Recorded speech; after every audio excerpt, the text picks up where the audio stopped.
மூணாவது உலக போர் வர்றதுக்கான அவ்வளவு அறிகுறியும் மிடில் ஈஸ்ட் கண்ட்ரில வந்து தெளிவா விளங்குது. என்ன காரணம்னு பாத்தீங்கன்னா, இஸ்ரேல் காசாவுக்கு இடையில நடந்த இந்த போருக்கு பிறகு அந்த போர் இஸ்ரேல் ஈரானா மாறி இருந்துச்சு. இப்ப அமெரிக்கா ஈரானா மாறிடுச்சு. ஏற்கனவே அமெரிக்காவுக்கும் ஈரானுக்கும் மிகப்பெரிய ஒரு பரம்பரை பகை இருக்குது. அந்த அளவு வரலாறுல பல மோசமான விளைவுகளை ஈரான் சந்திச்சிருந்துச்சு. பதில் தாக்குதலா அமெரிக்காவுக்கும் ஈரான் நிறைய கொடுத்திருந்துச்சு. சோ இதெல்லாம் இப்படி இருக்கு. இந்த சந்தர்ப்பத்துல இன்னைக்கு காலையில ஈரான் மீது அமெரிக்கா தாக்குதல் நடத்திருக்குது. சோ இது வந்து மிகப்பெரிய ஒரு பேரழிவை சந்திக்க போகுது. மூணாவது உலக போர் வர்றதுக்கான மிக முக்கியமான காரணமா இது இருக்க போகுது. B2 பாம்பர்ஸ்னு சொல்லப்படுற உலகத்துல நம்பர் 1 பொசிஷன்ல இருக்கக்கூடிய இந்த விமானம் இன்னைக்கு காலையில முதல் முறையா களத்தை கண்டிருக்குது. சோ இதனுடைய விளைவுகள் எப்படி இருக்குது, இதெல்லாம் பத்தி தான் நம்ம இன்னைக்கு இந்த வீடியோல டீட்டெயிலா பார்க்க போறோம். உலக வாழ் தமிழ் சொந்தங்களுக்கு வணக்கம். யூடியூப் தளத்தினூடாக நான் உங்கள் ஜனா.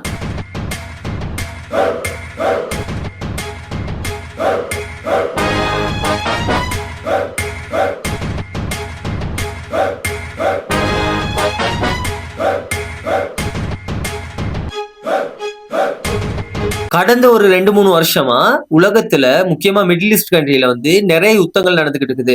சோ அது அங்கங்க கொஞ்சம் கொஞ்சமா நடந்தாலும் கூட இப்ப அது ஒரு தீவிர நிலைமை அடைஞ்சிருக்குன்னு தான் சொல்லணும். முதலாவது உலக போர், இரண்டாவது உலக போர் வந்த சந்தர்ப்பங்கள்ல கூட அந்த யுத்தம் வந்து டிரெக்டா சண்டை போட்டாங்க. டிரெக்டா அந்த யுத்தம் நடந்துச்சு, பெரிய அளவு நாசமாக்கப்பட்டுச்சு. அதுக்கடுத்து உலக நாடுகள் வளமைக்கு திரும்பிடுச்சு. ஆனா இங்க இப்ப நடக்கிறது அப்படி இல்லை. கொஞ்சம் கொஞ்சமா அடுத்தடுத்த கட்ட நகர்வுகளுக்கு போய்கிட்டு இருக்கு. இதுக்கான காரணம் ஐநா தான். ஐநா சபை இருக்க மாதிரி இருக்குது, ஆனா இல்ல. ஏன்னா அவங்களுடைய அதிகாரம் அவ்வளவுதான் செயற்படுது. அதனால அவங்களுடைய அதிகாரத்தை வச்சுக்கிட்டு இந்த யுத்தங்களை தடுக்கவும் முடியல. ஏன்னா சில முக்கியமான வல்லரசு நாடுகளுடைய கட்டுப்பாட்டுக்கு கீழே தான் ஐநா இயங்கிட்டு இருக்குது. அது எல்லாருக்குமே தெரிஞ்ச ஒரு வெளிப்படையான உண்மை. அதனாலதான் இந்த செயற்பாடுகள் எல்லாமே, அதாவது இந்த யுத்தங்கள் எல்லாமே தடுக்க முடியாத ஒரு நிலைமையில இருக்குது. இது இப்படி இருக்க 2022ஆம் ஆண்டு பிப்ரவரி மாதம் 24ஆம் தேதி முதல்ல யுக்ரைன்ல வந்து ரஷ்யா வந்து படையெடுத்து போனாங்க. இதுக்கான காரணம், யுக்ரைன் வந்து நேட்டோல இணையர்னு சொல்லவும் அது பிடிக்காம ரஷ்யா வந்து யுக்ரைன் மேல தாக்குதல் நடந்துச்சு. சோ இந்த போர் வந்து ஒரு 2 வருஷத்துக்கு முதல்ல நடந்துச்சு. அதுக்கு அடுத்த கட்டமா காசா, அதாவது அமாஸ் இயக்கம் வந்து இஸ்ரேல் மேல தாக்குதல் நடத்தவும், இஸ்ரேல் வந்து பதிலுக்கு காசா மேல அமாஸ் இயக்கத்தில் உள்ள அவ்வளோ தலைவர்களா இருக்கட்டும், போராளிகளா இருக்கட்டும், எல்லார் மேலேயும் தாக்குதல் நடத்த தொடங்கினாங்க. இந்த தாக்குதல் ரொம்ப தீவிரமா அடைஞ்சிச்சு. காசா மிக மோசமான ஒரு அழிவை சந்திச்சிச்சு. ஆனா இஸ்ரேலுக்கு அந்த அளவு பாதிப்பு இல்லை. இதை பார்த்துக்கிட்டு இருந்த ஈரான் பொறுக்கல. ஈரானுக்கு செம்மக்கும். ஏன்னா போன வருஷம் அக்டோபர் நடந்த இந்த 2023ஆம் ஆண்டு அக்டோபர் மாசம் இந்த யுத்தம் வந்து ஆரம்பிக்கப்பட்டுச்சு. சோ அந்த யுத்தம் ஆரம்பிக்கப்பட்ட அந்த சந்தர்ப்பத்துல இருந்து இப்போ வரைக்கும் ஈரான் சொல்லிக்கிட்டு இருக்குது, உங்களோட தாக்குதலை நிறுத்துங்க, நீங்க செய்யறது சரி வராது, நிறுத்துங்கன்னு சொல்லிக்கிட்டே இருந்துச்சு. ஆனா இஸ்ரேல் கேட்கிற மாதிரியே தெரியல. இதனால ஈரான் என்ன செஞ்சிச்சுன்னா தன்னுடைய தாக்குதலை அவங்க மேல தொடுத்தாங்க. இஸ்ரேலுக்கு நிறைய நூற்றுக்கணக்கான மிசைல் அனுப்பப்பட்டுச்சு. அந்த மிசைல முக்கியமான வணிக நிறுவனங்கள், முக்கியமான மொசாட் அமைப்பு, இஸ்ரேலோட மிக முக்கியமான உலகத்திலே இருக்கக்கூடிய நம்பர் 1 பொசிஷன்ல இருக்கக்கூடிய உளவுத்துறை அமைப்பு தான் மொசாட். சோ அதனுடைய ஹெட் குவார்டர்ஸே தாக்கப்பட்டுச்சு. சோ அந்த அளவு இஸ்ரேலும் மோசமான ஒரு பாதிப்பை சந்திச்சிச்சு. இதனால கோபம் அடைஞ்ச இஸ்ரேல் வந்து பதிலுக்கு ஈரான் மேல தாக்குதல் நடத்துச்சு. ஈரான் வந்து இஸ்ரேல் மேல தாக்குதல் நடத்தின இந்த விஷயத்த டொனால்ட் ட்ரம்ப் கேள்விப்பட்ட உடனே அவர் வந்து G7 மாநாட்டுல கலந்துக்க போயிருந்த அந்த வேலையை நிப்பாட்டிட்டு உடனே என்ன செஞ்சிட்டாரு, திரும்பிட்டாரு நாட்டுக்கு. அவர் திரும்பும் போதே பிளைட்ல வச்சு சொன்னது என்னன்னா, இதுக்கான தகுந்த பதிலடி வந்து ஈரானுக்கு வழங்கப்படும். ஏன்னா ஈரானுக்கு வந்து தேவையில்லாத விஷயம். அங்க காசாவில் அமாஸ் இயக்கத்துக்கும் அதே மாதிரி இஸ்ரேலுக்கும் சண்டை நடந்துகிட்டு இருக்குது.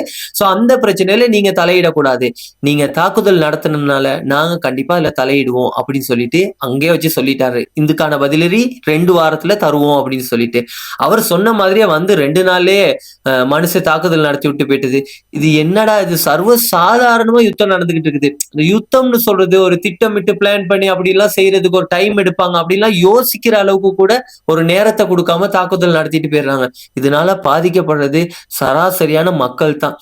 2 நாடுகள்னு சொல்றதா அல்லது 2 தீவிரவாத அமைப்புகள்னு சொல்றதானே தெரியல. ஏன்னா அந்த அளவுக்கு மோசமா நடந்துக்கிறாங்க நாட்டோட தலைவர்கள்.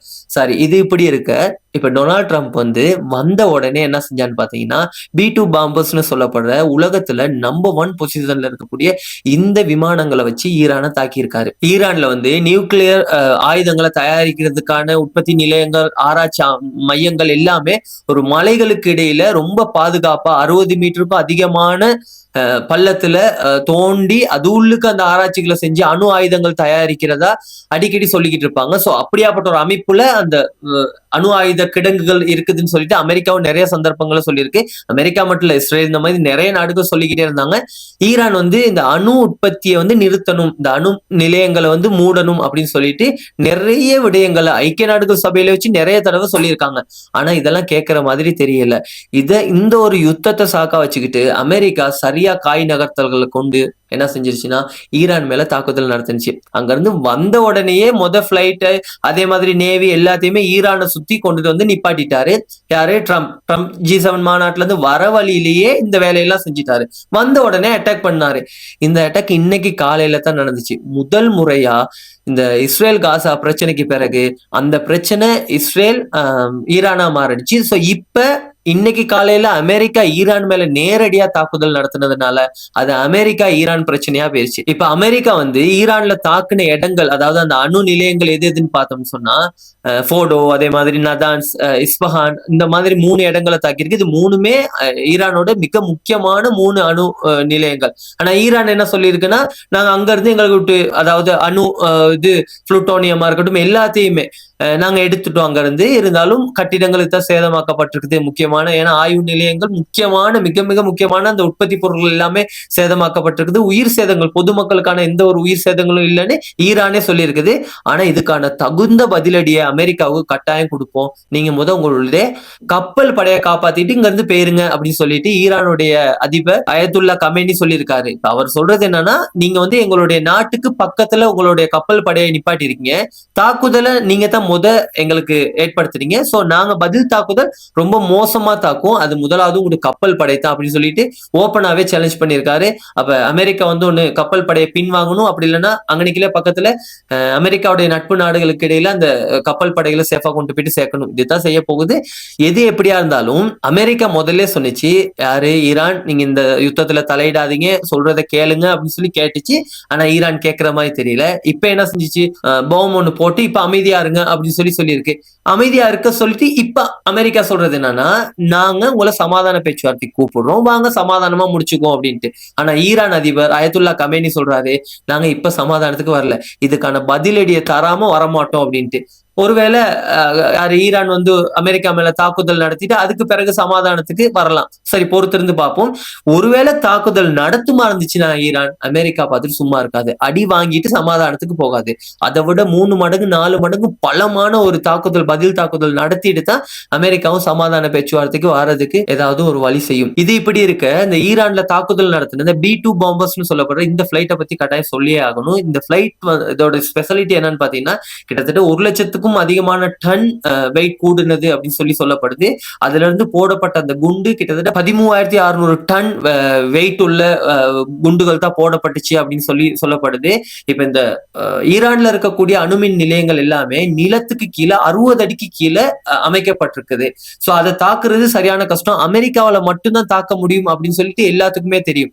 அதை சரியா கால்குலேட் பண்ண, இந்த சந்தர்ப்பத்தை சரியா பயன்படுத்திக்கிட்ட அமெரிக்கா எக்யூரேட்டா துல்லியமா தாக்கியிருக்காங்க. ஏன்னா அந்த பிளைட் எந்த ரேடார்லயுமே சிக்காது, அந்த ஒரு வடிவமைப்புல தான் அது வடிவமைக்கப்பட்டிருக்கு. ஸ்பேஸ் கிட்ட மேல பறந்துகிட்டு இருக்க அந்த சந்தர்ப்பத்துல ஸ்பேஸ்ல இருந்து, அதாவது ஸ்பேஸ் கிட்ட இருந்து வெடிகுண்டுகளை கீழே போடும்போது அதை வர வேகம் பூமியை தொலைச்சுக்கிட்டு 60 மீட்டருக்கு கீழே போயிட்டு வெடிப்பு சேதங்களை ஏற்படுத்தக்கூடிய அளவுக்கு வல்லமை பொருந்தியது அப்படின்னு சொல்லப்பட்டுச்சு. அதை இன்னைக்கு பிரயோகப்படுத்தியும் பார்த்தாங்க. ஆனா அந்த குண்டு விழுந்தது கிட்டத்தட்ட 80 மீட்டருக்கும் அதிகமான ஆழத்துல போயிட்டு விழுந்து தான் மிகப்பெரிய சேதத்தை உருவாக்கி இருக்குது.